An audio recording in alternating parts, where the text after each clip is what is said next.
warahmatullahi wabarakatuh. Pembelajar fisika yang berbahagia, semoga kalian semuanya dalam kondisi sehat walafiatnya, dan selamat belajar fisika. Semoga fisika ini makin mudah bagi kalian ya. Pada pertemuan kali ini kita akan membahas arus listrik mengalir. Namun sebelumnya ada moto yang sangat memotivasi kita dari Profesor Dr. Engineering B.J. Habibie ya. Dimanapun engkau berada, selalulah menjadi yang terbaik dan berikan yang terbaik dari yang bisa kita berikan. Ya, karena itu ini silakan, ini menjadi moto yang baik ya. Kalau kita memang punya hal baik, berikan kepada lingkungan kita hal-hal yang baik ya. Oke, marilah kita teruskan untuk mencari arus mengalir. Sebelum kita belajar lebih jauh arus mengalir, kita akan mengenal dulu ya tentang alat ukur listrik mengalir ya. Yang pertama adalah voltmeter DC atau voltmeter arus searah ya. Voltmeter DC berfungsi mengukur tegangan cepit pada ujung-ujung hambatan listrik ya.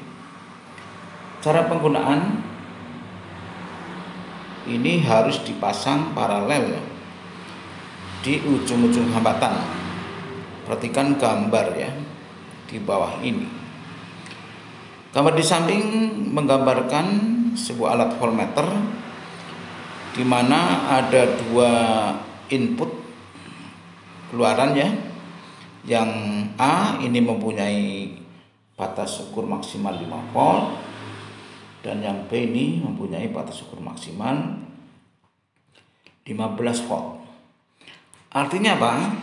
Saat alat ini digunakan, kita menggunakan input A, berarti batas ukur maksimal adalah 5 volt.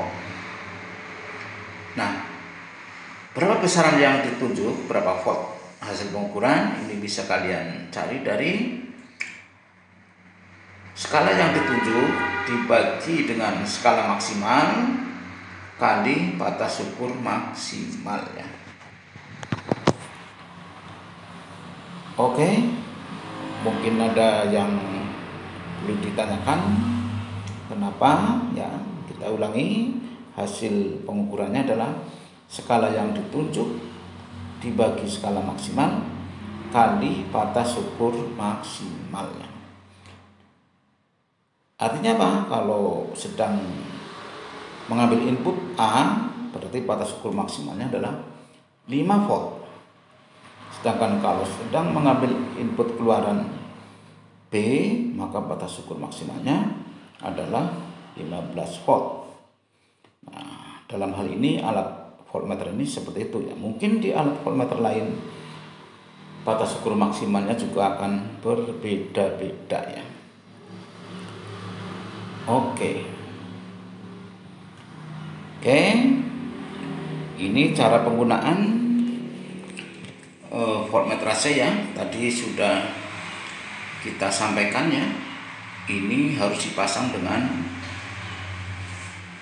paralel ya pada ujung-ujung hambatan. Kita lihat, kita akan mengukur tegangan pada ujung-ujung hambatan R ya. Kalau kita lihat skalanya ya, ini adalah mempunyai skala maksimal 5 ya. Perhatikan ya, kalian perhatikan alat itu, perhatikan skalanya di alat terbagi menjadi 5 skala.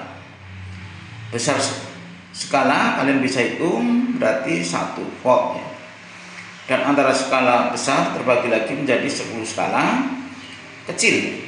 Maka satu skala kecil berarti bernilai 0,1 volt ya. Oke, bisa kalian lihat ya.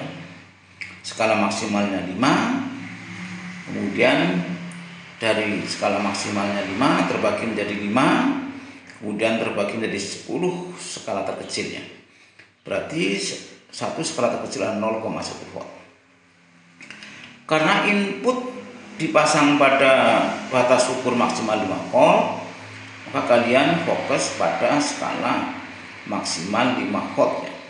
Jadi tegangan jepit di ujung-ujung hambatan R, hasil pengukurannya adalah 1,5 volt. Dari mana 1,5 volt? Karena skala yang ditunjuk adalah di 1,5 dibanding skala maksimalnya adalah 5 kali batas ukur maksimalnya adalah 5. Maka 1,5 dibanding 5 kali 5 sama dengan 1,5 volt. Nah, tentunya kalian akan bisa juga menentukan hasil pengukuran jika batas ukur maksimal dipindah pada keluaran B ya. Artinya berarti batas ukur maksimalnya adalah 15 volt. Coba kalian diskusikan dengan teman kalian. Oke, sudah ketemu berapa? Iya ya, bagus sekali ya. Jadi tentunya hasil pengukuran kalau menggunakan keluaran B di mana batas ukur maksimalnya adalah 15 volt, maka hasil pengukurannya adalah 1,5 dibanding 5 kali 15. Jadi 4,5 volt. Oke.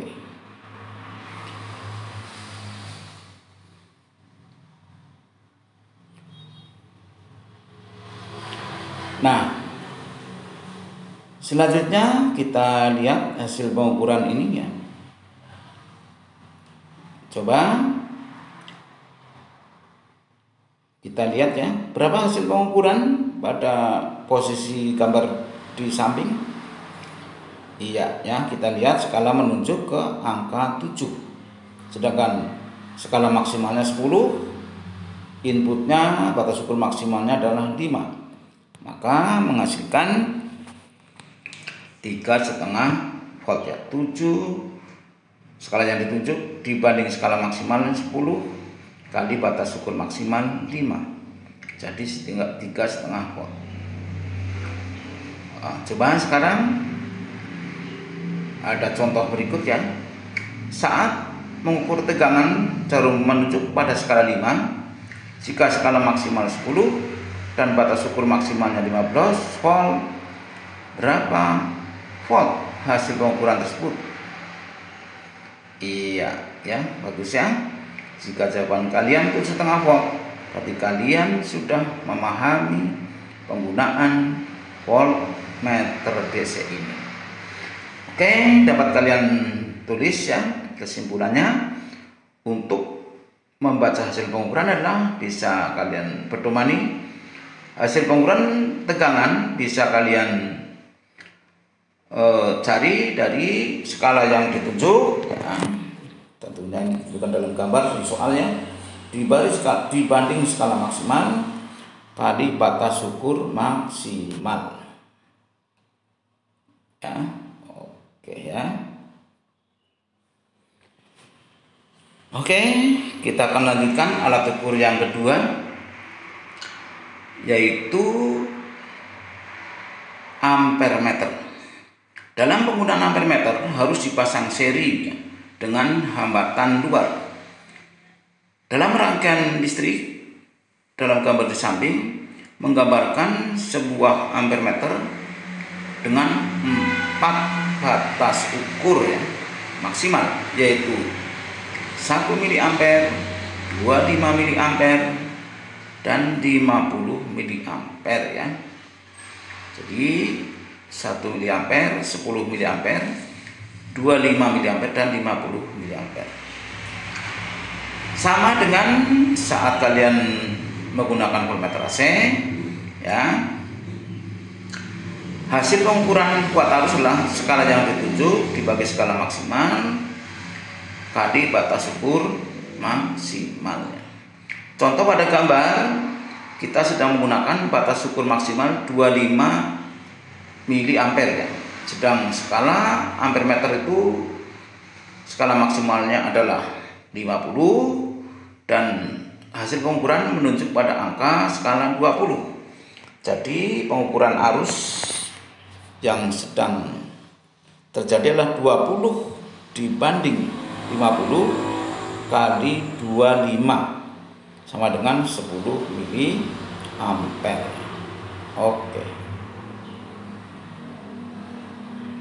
Oke, kita lanjutkan ya. Pengertian kuat arus. Ya. Perhatikan gambar ya di atas. Kuat arus listrik adalah banyaknya muatan listrik atau dilambangkan dengan Q yang mengalir tiap satuan waktu ya. T. Secara matematik bisa kita tulis ya, kuat arus listrik sama dengan Q per T ya, atau muatan dibanding dengan waktu ya. Jika Q dalam satuan kolom dan T dalam satuan sekon, maka kuat arus dalam kolom per sekon. Nah, satuan kolom per sekon ini sering dikenal dengan nama ampere ya dalam SI ya. Jadi satuan kuat arus adalah ampere ya. Oke. Nah, tentunya para pembelajar fisika, anak-anak Indonesia ya, sekarang kita akan melaju ke hambatan pengantar. Tentunya para muatan ini dalam alirannya ada hambatan-hambatan dalam perjalanan ya, terutama pada penghantar. Nah, besarnya hambatan pengantar ini satu berbanding lurus dengan jenis pengantar ya. Jenisnya apakah itu aluminium, apakah itu tembaga, atau material yang lain ya, material yang lain. Yang penting dia konduktor ya, agar bisa menghantarkan arus listrik ya. Artinya makin konduktor, hambatan penghantar makin kecil. Jadi makin bersifat konduktor, maka hambatan penghantar makin kecil. Kemudian berbanding lurus dengan panjang penghantar. Artinya apa? Makin panjang penghantar, hambatan penghantar makin besar. Kemudian yang ketiga adalah berbanding terbalik dengan luas penghantar. Artinya makin luas penghantar penambangnya, maka hambatan penghantar makin kecil. Jika kuat arus listrik I adalah perkalian hambat jenis penghantar Rho dan panjang penghantar L, maka satuan luas penghantar adalah meter persegi, maka hambatan penghantar ini bisa kita tulis secara matematik adalah R sama dengan Rho L per A ya. Oke, kita bisa lihat ya. Contoh soal, hambat jenis suatu penghantar ini 5 kali 10 pangkat 2 meter. Tentukan hambatan penghantar sepanjang 10 meter ya, yang luas penambangnya 10 mm persegi ya. Oke ya, silakan kalian diskusikan dengan temannya, lalu kalian terapkan pada persamaan R sama dengan hambat jenis penghantar kali panjang penghantar dibanding dengan luas penambang penghantar. Oke, kalian harus mencoba ya. Karena dengan mencoba kalian akan jadi paham. I understand ya. Oke, kita akan lanjutkan hukum Ohm. Bunyi hukum Ohm sebagai berikut. Perbandingan tegangan listrik atau dilambangkan dengan V ya, dan kuat arusnya dilambangkan dengan I dalam suatu penghantar selalu konstan ya. Nah, nilai konstanta ini merupakan hambatan pengantar tersebut. Pernyataan hukum Ohm tersebut secara matematik bisa ditulis R sama dengan perbandingan tegangan dan kuat arusnya ya. Atau kalau dalam V, maka cukup jelas ya. V-nya sama dengan I kali R, di mana V-nya adalah tegangan dalam satuan volt, I-nya adalah kuat arus dalam satuan ampere, dan R-nya adalah hambatan pengantar dalam satuan ohm. Nah, dari perbandingan V dan I konstan tadi, maka kalau kita gambar suatu grafiknya, maka grafik V terhadap I akan mempunyai sebuah grafik yang berupa garis gradien positif ya. Dan nilai tangan alfanya merupakan hambatan pengantar tersebut ya. Oke, kita akan lanjutkan rangkaian listrik. Kita mulai dari rangkaian hambatan seri. Nah, untuk di SMP saya kira kalian sudah paham semua ya, ini mengulangnya. Yang penting di sini pada rangkaian seri hambatan, maka arus yang melewati masing-masing hambatan ini sama besar. Jadi I yang lewat R1 akan sama dengan I yang lewat R2 akan sama dengan I yang lewat R3 ya. Itu yang perlu kalian pahami ya. Jadi untuk mencari hambatan totalnya adalah penjumlahan ketiga hambatan tersebut ya. Ini kalau ada 3 contoh hambatannya. Tentunya kalau ada 4 contoh hambatan ya penjumlahan nilai dari 4 hambatan tersebut. Kalau 2 maka penjumlahan dari 2 hambatan yang dirangkai tersebut. Oke. Untuk jelasnya perhatikan contoh soal berikutnya.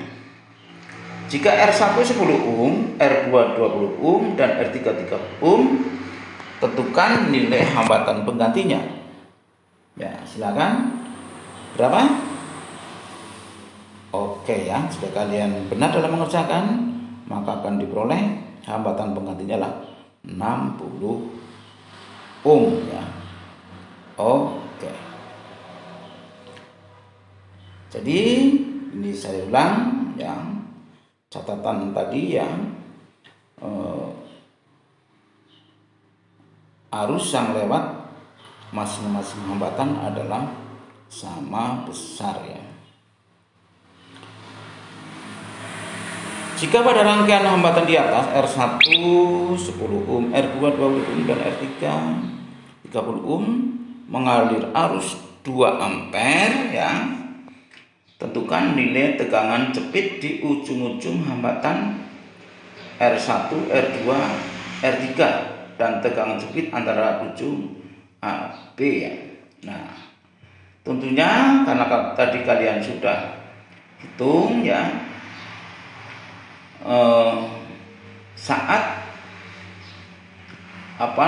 di ujung-ujung hambatan seri ini tentunya ya 2 ampere tadi arusnya sebesar 2 ampere, jadi 120 volt ya. 120 volt ya. Dan saat di ujung-ujung AB berapa nilainya? Ya tentunya kalian cukup cari resultan antara A dan B, yaitu 10 plus 20 ya. 10 plus 20. Jadi senilai 2 kali 30 ya, jadi 60 volt ya. Oke ya. Dipahami ini ya, yang perlu dicatat bahwa arus yang lewat masing-masing hambatan sama besar. Oke. Nah, sekarang kita akan lanjutkan bagaimana pada rangkaian paralel ya.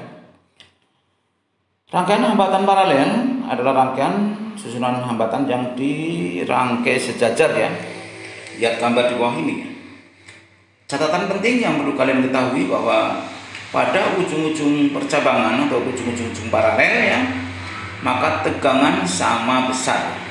Jadi bisa kalian lihat ya, V VR1 akan sama dengan VR2 akan sama dengan VR3 sama dengan VAB.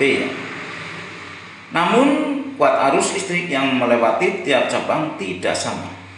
Di sini berlaku hukum 1 Kirchhoff ya. Jadi I yang lewat R1 ditambah I yang lewat R2 ditambah I yang lewat R3 sama dengan IAB, atau I yang ada di ujung A dan sama dengan arus yang keluar dari ujung percabangan yaitu B ya. Nah, untuk mencari hambatan pengganti, masih ingat di SMP ya, bahwa hambatan total sama dengan, kalau ada 3 hambatan ya 1/R1 plus 1/R2 plus 1/R3 ya.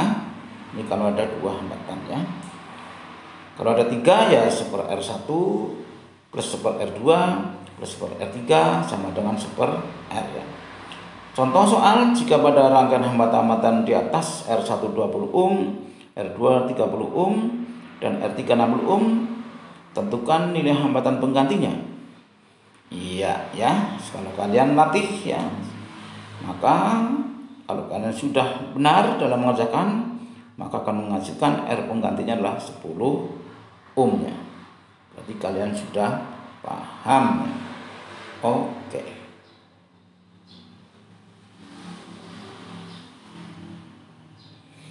Nah, sekarang kita lihat ya, untuk mencari R pengganti, ini adalah rangkaian gabungan ya. Ini kalian cari dulu R paralelnya ya, ketemu ya, baru dirangkai seri ya.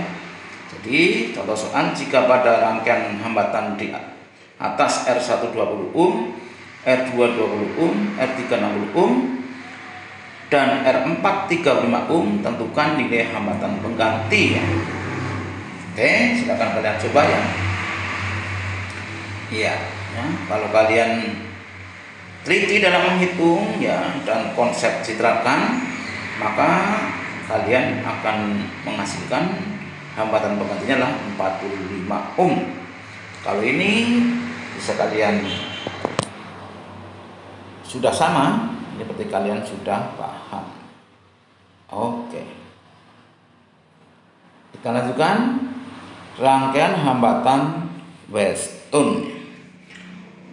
Untuk mencari hambatan pengganti pada rangkaian hambatan Weston, sedikit harus lebih teliti ya. Tidak berarti sulit. Rangkaian hambatan jembatan Weston diantaranya sebagai berikut, ini bentuk-bentuknya ya. Rangkaian jembatan Weston ini, hambatan jembatan Weston ini bentuk-bentuknya seperti ini ya. Ini rangkaian 1, rangkaian 2, ini rangkaian 3 ini ya bentuknya ya. Nah, bagaimana cara mencari hambatan pengganti pada rangkaian hambatan yang berbentuk jembatan Weston? Oke, mari kita pelajari bersama ya. Oke ya. Nah, ini contoh cara menentukan rangkaian pada jembatan Weston. Pertama, kalian perhatikan rangkaiannya. Ya, perhatikan rangkaiannya. Perhatikan R1 dan R3, kemudian R2 dan R4. Apabila perkalian silang antara R1 kali R3 sama dengan R2 kali R4, maka R5 bisa diabaikan dan hanya menjumlah secara seri lalu diparalelkan ya. Sebagai contoh misalnya ya, R1 4 ohm, R2 6 ohm, R3 3 ohm, R4 2 ohm, dan R5 7 ohm. Tentukan hambatan pengganti rangkaian tersebut. Perhatikan, karena R1 kali R3 sama dengan R2 kali R4, yaitu masing-masing 12 ya, maka R5 tidak berfungsi. Jadi selanjutnya kalian tinggal menjumlah seri R1 plus R4 dan R2 plus R3, kemudian hasilnya diparalelkan ya. Ayo kalian coba ya, insya Allah bisa ya. Oke. Nah, Cara menentukan hambatan pengganti pada rangkaian Weston ya. Ini kalian Bapak berikan contoh soal ya. Lalu bagaimana kalau R1 kali R3 tidak sama dengan R2 kali R4? Maka ada satu langkah yang harus kalian lanjutkan ya. Contoh ini berikut ya. Ini kita lihat. Contoh berikut. Perhatikan R1 kali R ini tidak sama ya. R1 kali R3 tidak sama ya. Demikian juga R2 dengan R4 juga tidak sama. Maka harus dilakukan langkah berikut. Kalian rubah ya rangkaian jembatan Weston itu dari rangkaian 1 dirubah ke dalam rangkaian 2. Sehingga kalian nanti mencari RA ya. Kemudian dari RA ini nanti kalian selanjutnya lah tinggal mencari rangkaian seri dan paralel ya. Nah, rumusannya bagaimana untuk mencari RA ya? Kita lihat ya. Nah, ini ya. Jadi R1 kali R4 ini tidak sama dengan perkalian antara R2 dengan R3. Maka langkah selanjutnya untuk mencari RA adalah 2 kali 4 dibanding ya jumlah ketiga penghantar. Kemudian RB 2 kali 2 kali jumlah ketiga hambatan. RC-nya lah 4 kali 2 kali ketiga hambatan. Jadi akan menghasilkan RA-nya 1 ohm, RB-nya 1,5 atau 0,5 ohm, RC-nya 1 ohm. RB dan RC di rangkai seri, kemudian ditemukan 2 ohm, RC dan RA di rangkai seri ketemu 2 ohm, RB di rangkai RB2 dan RC4 di rangkai paralel.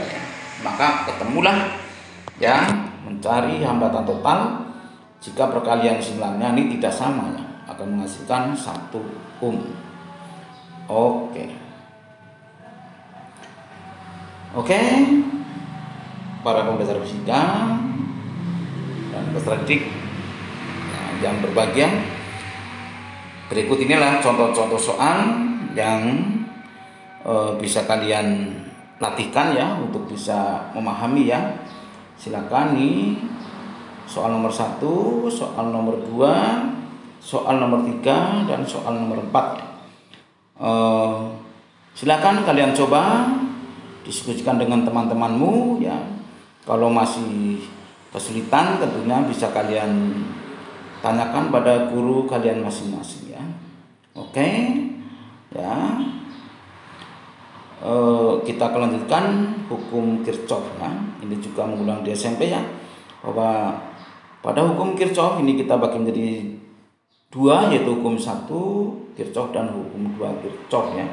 Hukum 1 ini jumlah arus yang masuk percabangan akan sama dengan jumlah arus yang keluar percabangan ya. Tentunya kalian bisa menyusun persamaan ini ya. Ini cukup mudah karena mengulang dari SMP ya. Oke. Kemudian hukum Kirchhoff 2 ini dalam rangkaian tertutup jumlah sumber tegangan ya, jumlah sumber tegangan ya jumlah E ya, dan jumlah pengurangan potensial ini perkalian kuat arus dan hambatannya ini sama dengan 0. Kemudian yang 2, rangkaian 1 loop dan 1 sumber tegangan dari rangkaian dapat disusun persamaan menurut hukum Kirchhoff 2 ya, jadi I kali R1 plus I kali R2 plus I kali R3 sama dengan min E ya, karena dia menemui kutub positif ya, aliran arus sementaranya ya. Kalau ketemu kutub negatif maka dia negatif, ketemu kutub positif maka arus positif ya. Ini ada catatannya untuk menyelesaikan hukum 2 Kirchhoff buat arah arus sementara untuk menyusun persamaan. Untuk memudahkan arus sementara ini keluar dari kutub positif ya, sumber tegangan ya, memutar ya, ini seperti ini ya, kutub positifnya yang panjang maka dia arah arus sementara searah putaran jarum jam. akan bernilai positif dalam persamaan saat masuk ke kutub positif. dan sebaliknya bertanda negatif saat masuk ke kutub negatif. Lihat persamaan di atas ya. Oke. Oke, ya. Ini rangkaian satu loop dan lebih dari satu sumber tegangan ya. Perhatikan ya. Dari rangkaian dapat disusun bersamaan menurut hukum Kirchhoff 2 sebagai berikutnya. Nah, kita lihat ya. Arah arus arah putaran jarum jam, maka I kali R1 plus I kali R2 plus I kali R3 min E1 min E2 sama dengan 0. Jadi itu ya. Jadi kalau kalian dalam menyelesaikan soal hukum Kirchhoff ini harus hati-hati ya, sangat kondisional. Lihat adalah rangkaiannya bagaimana ya, bagaimana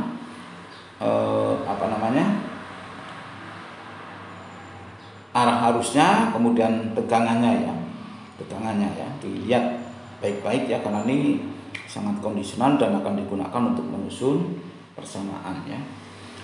Nah, untuk rangkaian dua loop dan lebih dari satu sumber tegangan, perhatikan rangkaian dua loop dan lebih dari satu sumber tegangan berikut ini ya, dengan teliti. Oke. Nah, perhatikan ya. Di sini ada rangkaian dua loop. Ciri daripada rangkaian dua loop itu adalah di masing-masing loop itu ada sumber tegangannya. Misalnya kita bernama loop 1 ya. Di situ ada sumber tegangan E1 dan E2. Di loop 2 juga ada sumber tegangan E2 dan E3 ya. Jadi cirinya pada masing-masing loop pasti ada sumber tegangannya. Ya. Silakan kalian perhatikan dalam menyusun persamaan ya. Ya. Pertama, buat arah arus sementara ya. Strategi penyelesaiannya buat arah arus sementara.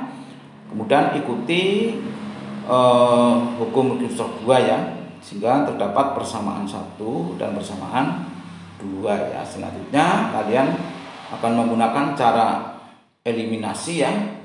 Ini ada contoh soal ya. Ada contoh soal ya, silakan kalian pelajari baik-baik ya. Nah ya, ayo dilatih coba ya. Ini pertanyaan menghitung arus pada R3 ya. Kalian perhatikan R3 itu, kemudian tegangan cepit pada A dan B ya. Ya oke ya. Insya Allah ya, dengan kalian mencoba ini akan menjadi paham.